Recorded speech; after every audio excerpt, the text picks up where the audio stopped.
la notification de quelques gouverneurs élus des dernières élections et investis par l'ordonnance du chef de l'État.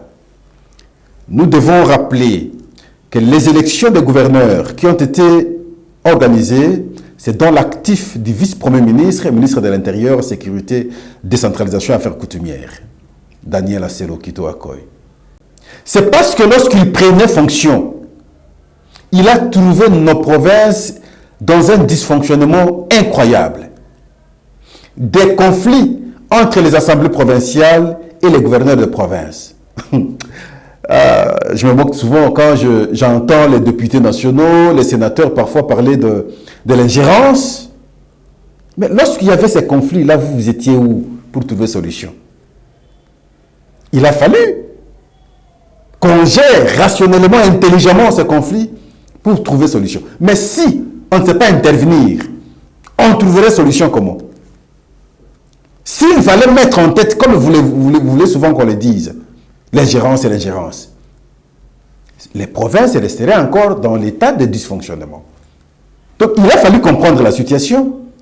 Qu'est-ce qu'il y a à la base? À la base, c'est la mauvaise collaboration entre les députés provinciaux et les gouverneurs.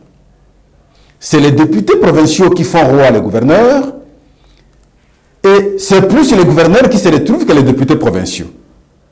Les recommandations des députés provinciaux auprès des gouverneurs, parfois n'atteignent pas l'objectif, lorsque le gouverneur aussi se rend compte que les conditions ne lui permettent pas.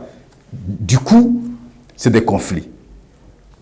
Ayant constaté au moins 17 provinces en dysfonctionnement, on a traité les cas et ces 14 provinces qui sont allées aux élections.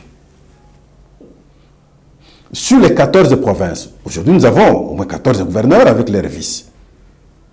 Sur ces 14-là, 7 n'ont pas de protestation, mais encore de contestation.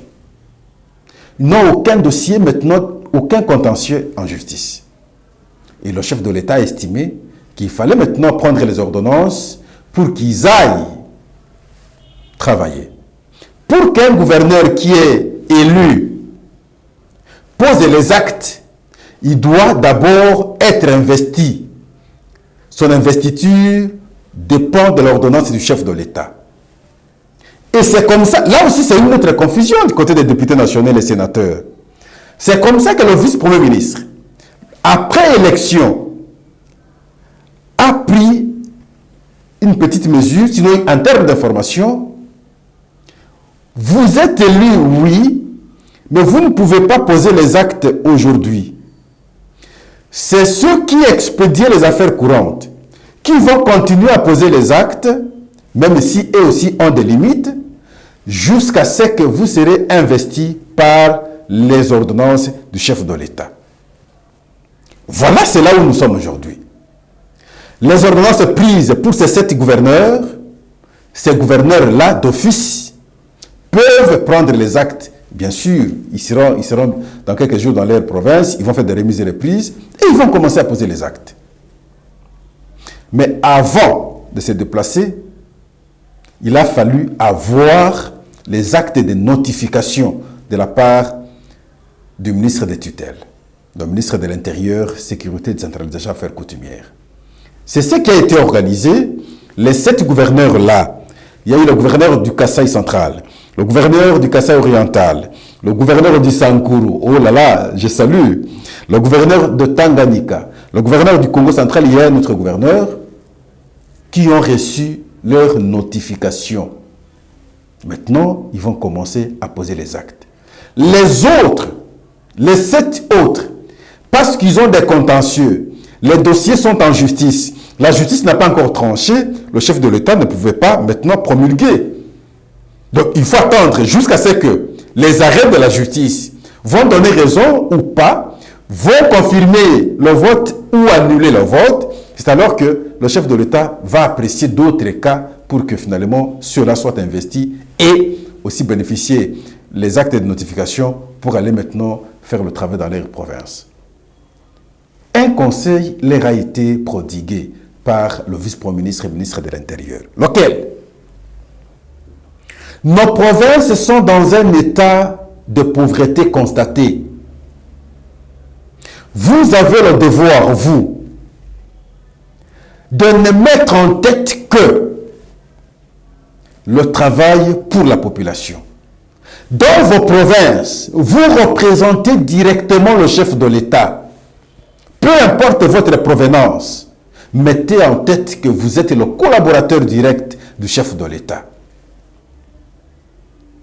De ce point de vue, ne dépendez des personnes si ce n'est pas du premier citoyen et si ce n'est pas de votre population directement. Quel bon conseil! Mais qu'est-ce que peut-être on va constater après? C'est l'opulence. C'est l'opulence. C'est le changement de comportement. C'est la chefferie. C'est l'oligarchie. C'est le népotisme. Sa communauté d'abord. Ses proches d'abord. Et on laisse toute la province agenouée. Le défi est énorme pour ma province, le Kasaï. J'ai échangé avec le gouverneur. J'ai senti le souci qu'il a pour sa province. J'ai échangé avec le vice-gouverneur. J'ai compris le souci qu'il a pour sa province. La complicité entre les deux est visible. Ils s'entendent très bien. Ça, j'ai aimé. Vous ne manquerez pas notre collaboration. Elle sera visible pour que cette province change quand même l'image. Depuis 2009 jusqu'au jour d'aujourd'hui, aucun gouvernement investi.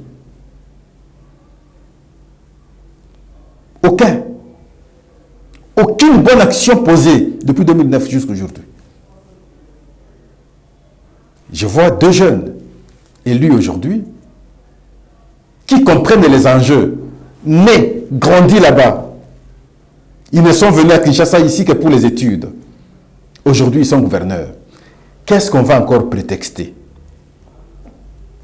Je pense que tout fils et toute fille du Sankourou sera à ce stade obligé d'accompagner ces gouverneurs pour que le travail soit fait dans la province et que les choses changent.